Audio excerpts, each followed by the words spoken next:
Good morning, GSJ family and friends. I hope everyone out there is doing well this early, rainy Sunday morning. Very rainy. Shout out to Sister Felicia Forrest. She couldn't be with us this morning, but we look forward to her rejoining us next third Sunday. But we do have our co-teacher in training, Miss Stevie Reeves. How are you doing this morning, Stevie? Pretty good. Pretty good. All right. Well, hey, also, this was a great weekend. Shout out to the University of Notre Dame. Our beloved Irish finally pulled off that win. And IU as well pulled off a win against Illinois, 63-10. So everything is good. I went to sleep like half through it, but yeah. All good. right. Well, hey, today's lesson is about God values justice. We have an amazing lesson. It's pretty packed, so we need to jump right into it. But before we do that, Stevie, you want to lead us in a quick word of prayer? I would love to. Quick. Okay. Thank you for letting us be here. Thank you for letting our friends and family and everyone else have a chance to live even longer. Thank you for letting us be here and let us do this again. And amen, because we haven't done this in a while. Amen. Amen. Thank you, Stevie. Okay, God values justice.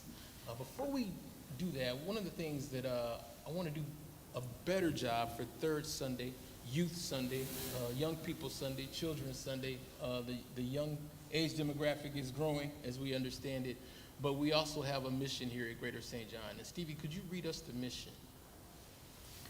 Sure, I think I can see it. The church community to explain Bible. To explain. What's the word next? Explaining the Bible. Explaining Bible, the Bible, for the Equipping, equipping of the believer, the evangelizing, of the blind and the defined. edifying, yes. Edified of the body as we can't see that. Endeavor to blond in the humanity of the Spirit. All right, thank you very much for that. And so today's lesson in terms of God values justice. Okay, the text is going to come from Leviticus chapter 19, verses 9 through 18. And then we'll jump over to verses 33 into 37. Right? Sounds great. Sounds good. Before we jump into it, to just kind of set the teaser of whatnot, have you ever heard of the Golden Rule? Yes, I have heard of it. You have heard of the Golden Rule. And so when you hear of the Golden Rule, what do you interpret that as? What do you believe the Golden Rule is? Hold on. Let me think. I think the Golden Rule is treat people how you want to be treated. The Golden Rule is treat people how you want to be treated, right? Yeah. Very good. And the Golden Rule stemmed from the Bible.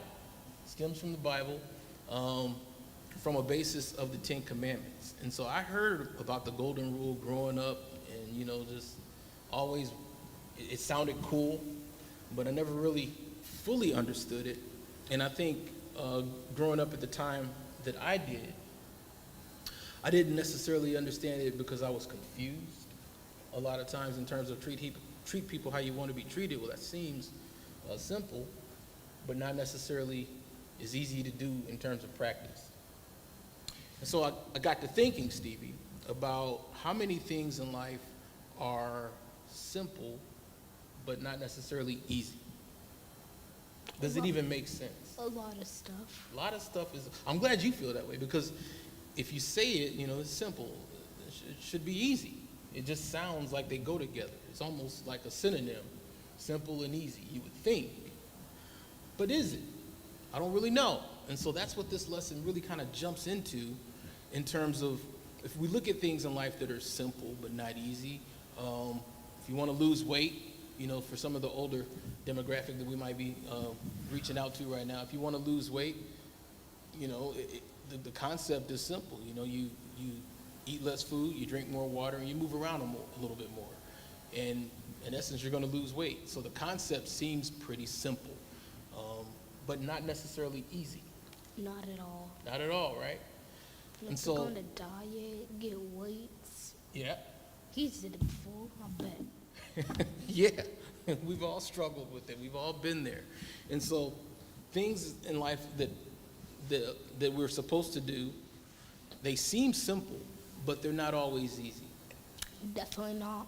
And so the context of this lesson that we'll get into today talks about loving thy neighbor as you would love thyself, right? Yeah. Love your neighbor as you love yourself. Seems very simple, Very. but not necessarily as easy as it seems to do. Yeah, because like your neighbor could be mean. Your neighbor could be mean. Your neighbor could be mean. And so what do you do when your neighbor's mean, right?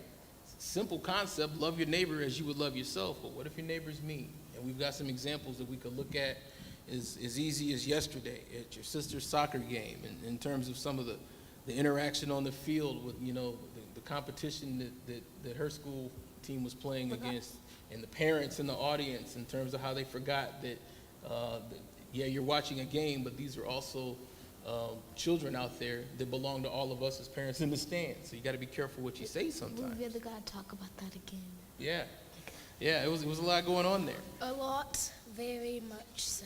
So these verses are going to kind of cover a lot of that in terms of what the aim is. What we want to do is, by the end of this, we want to identify what it means to love one's neighbor as oneself. And then we also want to reflect on ways to act with compassion. And then we want to pray to live a life of justice and compassion. Okay? So, Stevie, did you want to, you know what? What I'll do is I'll read these verses, and then we'll kind of break them down. And so we've got Leviticus 19, verses 9 through 18, I believe, and then it jogs over to 33 and goes into 37. And as they break down verses... I'll read one of them, or two. I'll tell you what, we'll let you read verses 33 and 34 when we get to them. Sounds good? Sounds great. All right. And then, so I'll do 9 through 18. Then when we get to 33, 34, you can read that. And then if you want to continue with 35, 36, 37, you can. But we got to keep it moving. Sounds good? Okay. So verses 9 through, we'll say 9 and 10 are all about social justice and treating others the right way. Okay? And then when we get to 17 through 18, it's all about social justice and how it starts in the heart. That could be the answer to what we were talking about in terms of simple versus easy, right? Yeah. And then when we get to verses 35 to 37, social justice, being fair in business and in law, to some of the older demographic listening out there. It's a little bit something in here for everybody. So let's start with verse 9. And we're reading from the New Living Testament version. As we break it down, we'll make King James references as well. But let's get it started. When you harvest the crops of your land, do not harvest the grain along the edges of your fields. Verse 10, it is the same with your grape crop. Do not strip every last bunch of grapes from the vines, and do not pick up the grapes that fall to the ground. Leave them for the poor and the foreigners living among you. I am the Lord your God. Do not steal to deceive or cheat one another. Do not bring shame on the name of your God by using it to swear falsely. I am the Lord. Do not defraud or rob your neighbor. Do not make your hired workers wait until the next day to receive their pay. Do not insult the deaf or cause the blind to stumble. You must fear your God. I am the Lord. Verse 15, do not twist justice in legal matters by favoring the poor or being partial to the rich and powerful. Always judge people fairly. Do not spread slanderous gossip among your people. Do not stand idly by when your neighbor's life is threatened. I am the Lord. Verse 17. Do not nurse hatred in your heart for any of your relatives. Confront people directly so you will not be held guilty for their sin. Do not seek revenge or bear a grudge against a fellow Israelite, but love your neighbor as yourself. I am the Lord. Over to verse 33. Do not, I'll let you take that. I'm sorry, Stevie. Verse 33. Yep. Listen. Mm-hmm. Do not. That's the mic. Do not take advantage of foreigners Foreigners, who yep. foreigners Sure. Yep. okay who live among you in your land. Mm-hmm. Treat them like native born can you move your pen? Israelites, and love them as you love yourself. Remember that you were one foreigners living in the land Egypt. I'm the Lord your God. I do have a question. Hold on. Keep reading. Yep, verse 36. Your scales and weights must be accurate. Your containers for measuring dry matters or materials or where is it? Liquids must be accurate. I am the Lord, your God, who brought you out of land of Egypt. You must be careful to keep all of decrees and regulations, correct? Mm-hmm. By putting them into practice. I am the Lord. All right. Thank you, Stevie. As you can see, we have a lot of verses in there, and it's a lot of land to cover. So we'll kind of start with the first portion of the verse, which has a reference to land and the proper handling of the land. Now, to kind of give a little bit of a back context of this, the background is this is all about what's called the holiness code. Okay? Holiness code. Say it again. Holiness code. Exactly, the holiness code. And so the holiness code of Leviticus 18, chapter 18, was given to the Israelites as a set of ethical and religious responsibilities.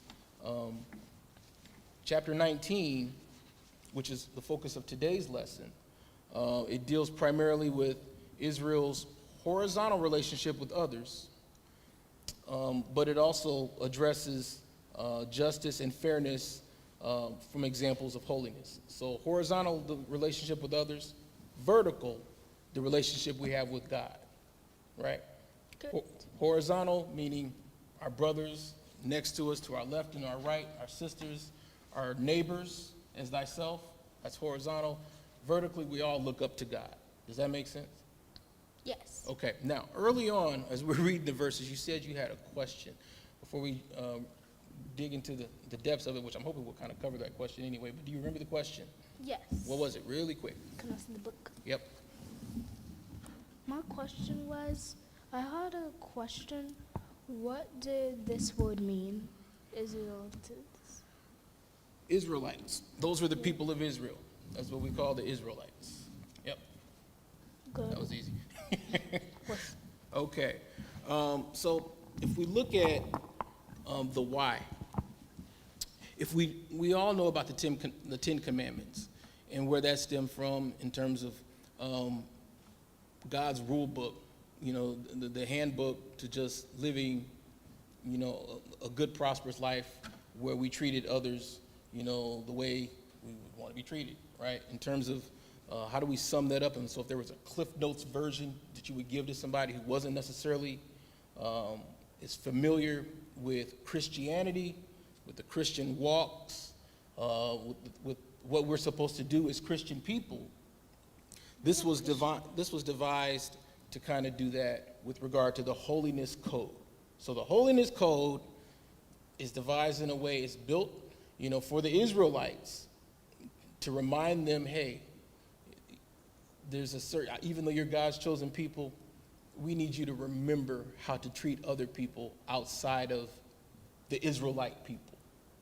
You have something? You have a question? Yeah. Okay. What is it? We got to keep it moving because we only got like a few minutes. It's a lot here. To be a Christian, do you have to walk a certain way? Not physically, no. Okay.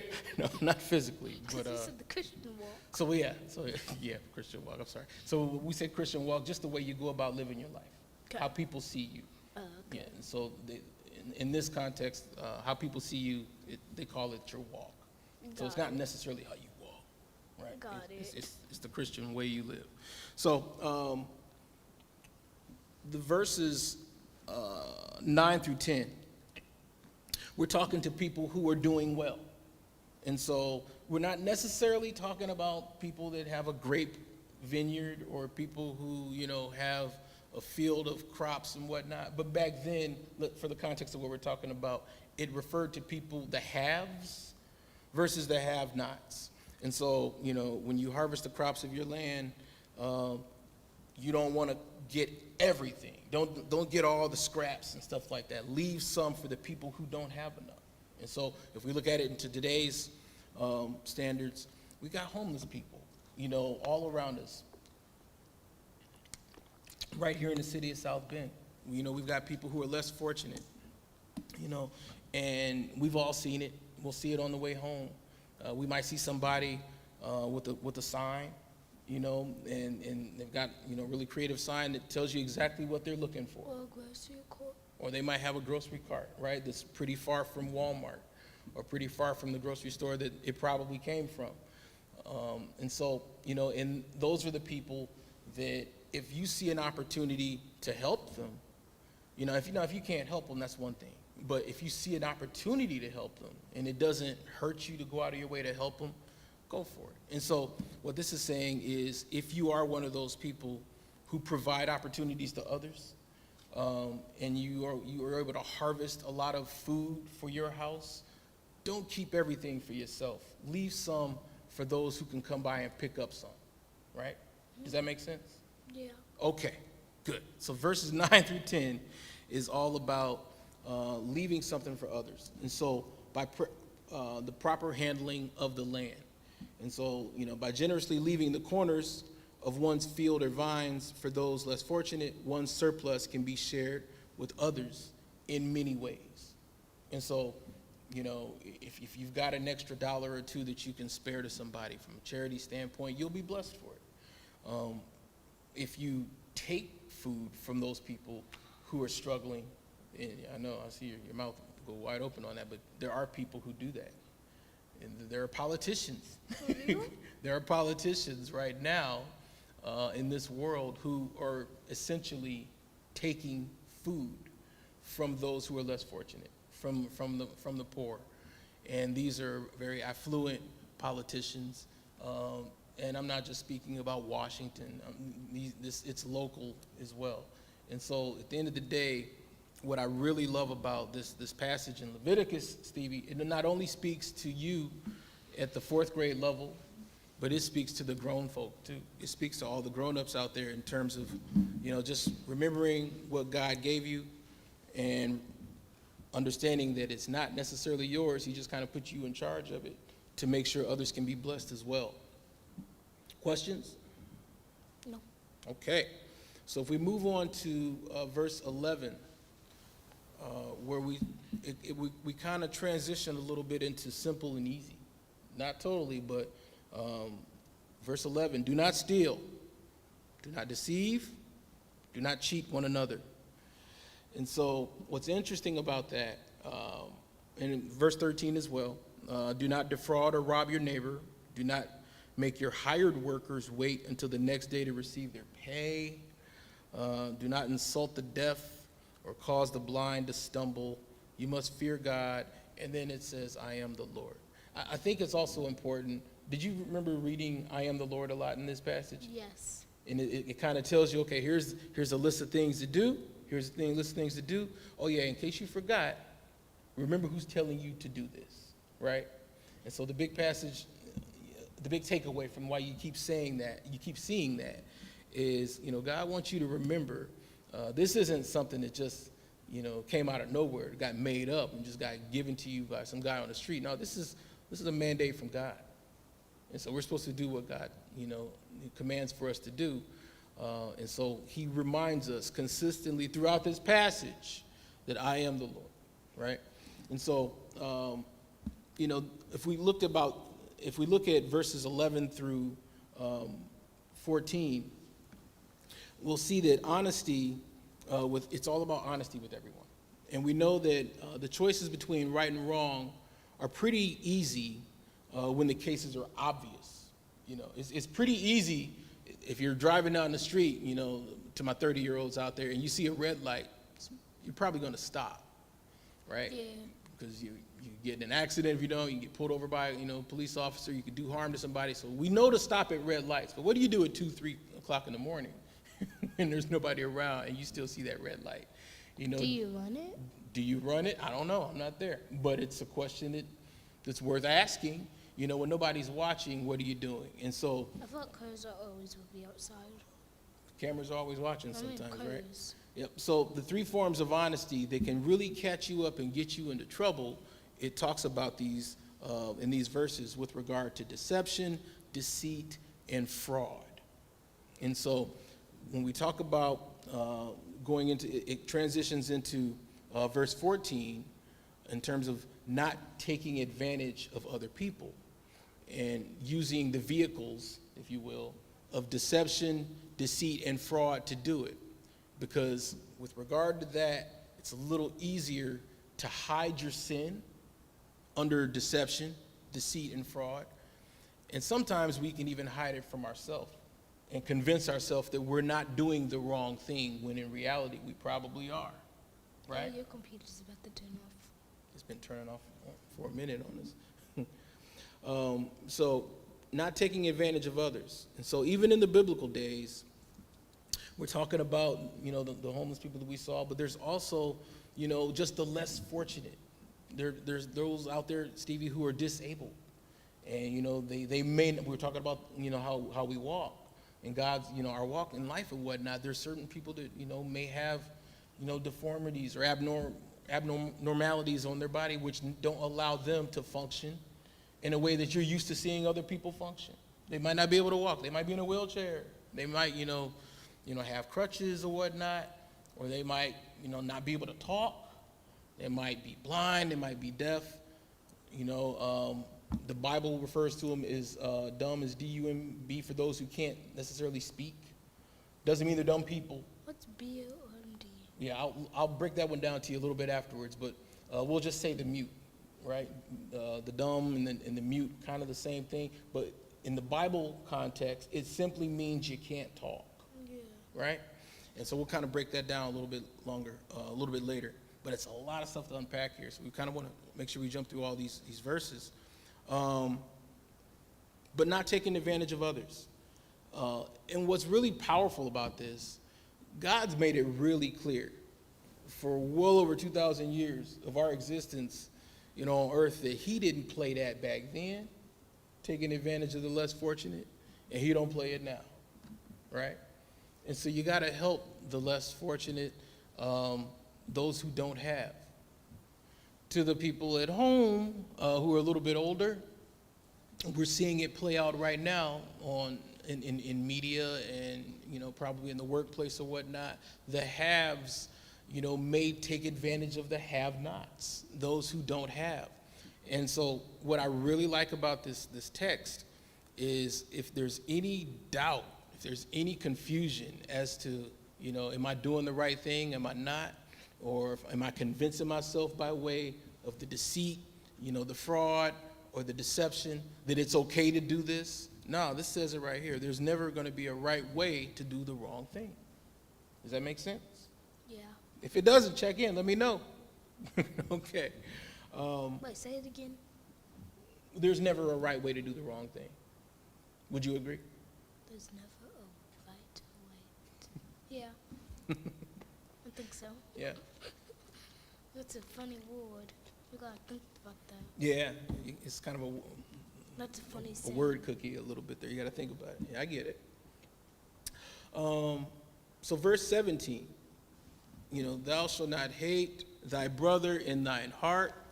Thou shalt in any ways, let me say it in a way that you all can understand it. Do not nurse hatred in your heart for any of your relatives. Confront people directly so you will not be held guilty for their sin.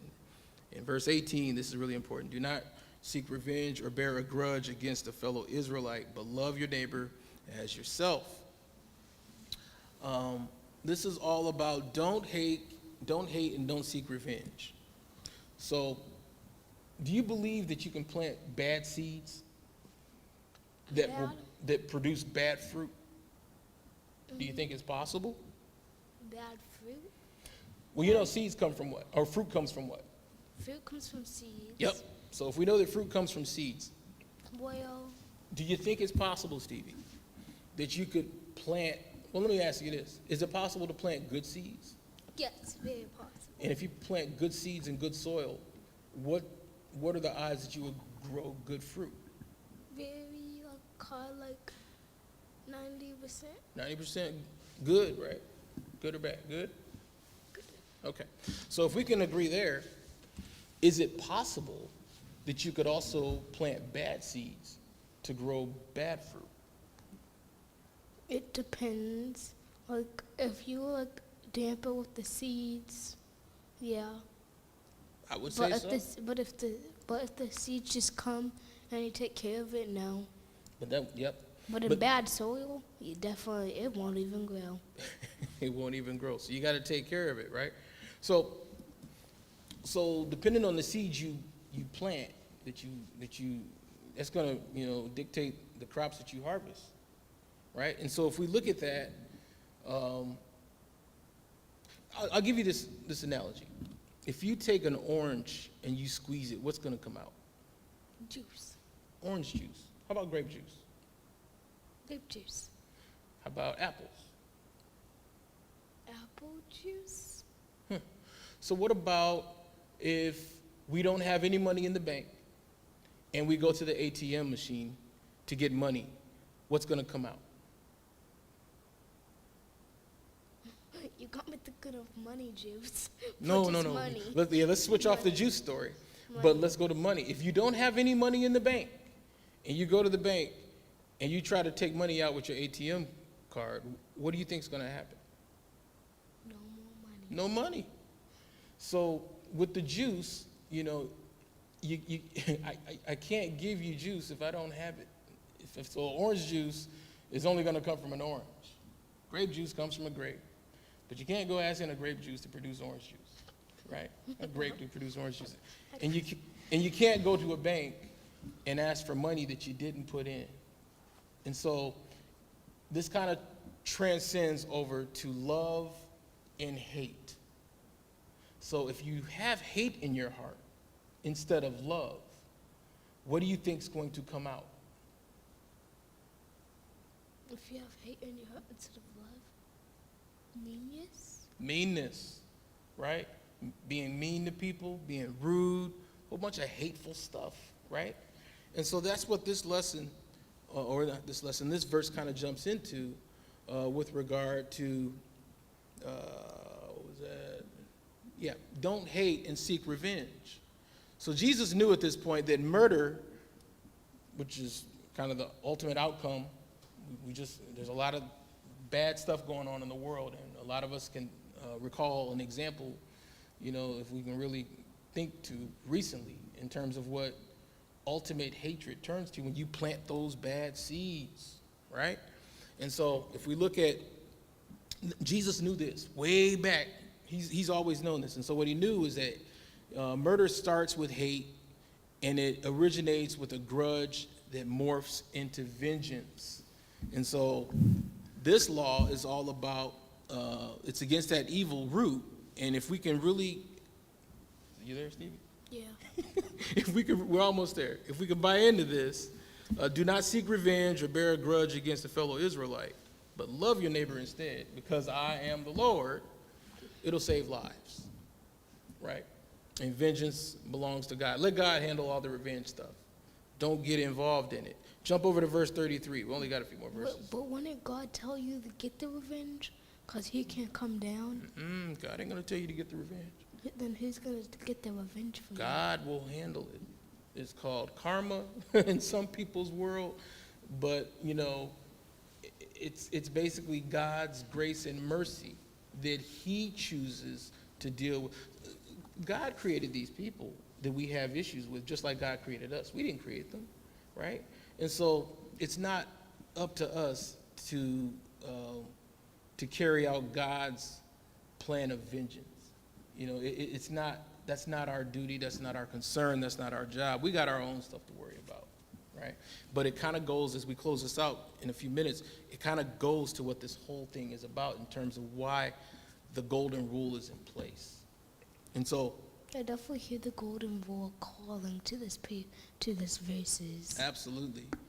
Verse 33, this is all about strangers. So you could have some people in there that want to bend the rules and make it say what they wanted to say. And so, you're saying love thy neighbor as thyself. Well, what about neighbors you don't know, right? Yeah. If we think about neighbors, we think about, the people that live on our block. You think about Silhouette and Viviana, right? And Avalon. People that you know. And so this passage right here talks about, what about people we don't know? Who are my neighbors? And it makes it really clear right here. Strangers are sojourners, or we'll call them travelers. And these are also immigrants. To the older people listening, these are immigrants, these are foreigners. So who is my neighbor? Everyone. Everybody's your neighbor. And none are excluded from this law. So all are to be treated like blood relatives and loved as oneself. Love them as you love yourself, right? And so verse 35, shall ye do no righteousness in judgment and meteor, I think they want to say metered, but meteor in weight and in measure, just balances, just weights, just ephah, and just hin. Just know I am the Lord your God, which brought you out of the land of Egypt. So again, that was a King James version of that. What this is essentially talking about is just scales and righteous dealings and fairness towards all. So to business owners who own a business or whatnot, and the prices you set, if you own a gas station, the prices you set, are we being fair to people? And so when scales determine value, deception is also it makes it difficult to detect. We talked about deception as being one of those three to get you in trouble. I'll tell you a secret story. Don't tell nobody. But long time ago. Telling everybody. No, don't tell nobody. It's our secret. A long time ago, when I didn't know any better, I knew better, but I should have done better. And I was in my teenage years down the way at school, and I was getting some grapes. And I went to the store, and you got to put the grapes on the scale to weigh them, and I don't know, there were so many cents a pound or whatnot. And I knew that I didn't have the money to cover that. So what did I do when I put those grapes on the scale? I held them up a little bit. I did. I should not have done that. I apologize. I asked for forgiveness, but I did in order to make the weight of the grapes a little bit lighter to confuse the scale, so I would end up paying less. Now, I convinced myself, I didn't have the money to do it. So we talked about that earlier, where you can convince yourself that I'm doing this because I can't afford it. But what did we just say? There is no right way to do a wrong. There's no right way to do a wrong thing. Exactly. There is no right way to do a wrong thing. And so this is all about when you're, blessed with being able to control the value that you offer to somebody, you want to do right by them. That saying finally made sense to me. It finally hit home, huh? Yes. I'm glad to hear that. It took forever. Verse 37, thou shalt, therefore ye shall observe all my statutes and all my judgments and do them, because I am the Lord, right? And so if we go back to what this originally was talking about in terms of simple versus easy, we know that we are supposed to love thy neighbor as thyself. Sounds simple, But why is it so hard for us to do? Because we forget the context of what this is talking about. And what we didn't necessarily cover it as much, but this was positioned to the Israelites, the people of Israel. And there's a passage in there that also says, remember, once upon a time, you were also foreigners. So remember, don't forget where you come from. The way you treat people, if it's not the way you want to be treated, if it's not rooted with good seeds of love, then you're often forgetting that once upon a time, you were needy. You were needing somebody to help you out, to treat you how they wanted to be treated at that point. And so when somebody, shows you that love and passes it on to you, it's not for you to forget where you came from. It's for you to remember that and pass the love forward. Questions? Comments? A lot of comments, but no questions. I'm sure we'll cover those comments on the way home. Hey, Stevie, if you can, lead us out in a quick word of prayer. Did I get this prayer ready? Because we're a little over time, but I think this was a really great lesson. Very great and tiring. Okay, let's go. Gotta think of prayer. Thank you for letting us complete this lesson, even though it's over the time a little bit, I think. But thank you for letting us do this. Thank you for letting Sunday school happen, and thank you. Amen. Amen. All right, so next week's lesson is God Plans Good. It's going to come out of Numbers, the book of Numbers, chapter 14, verses 1 through 10. We hope this lesson was a blessing for you all today. If so, please smash that like button and subscribe. And also be sure to tune in this morning for 10 o'clock service where Pastor McGee will be preaching. Anything else? Like and subscribe. Peace. Yep, like and subscribe. All right, love you all. See you next week. Peace.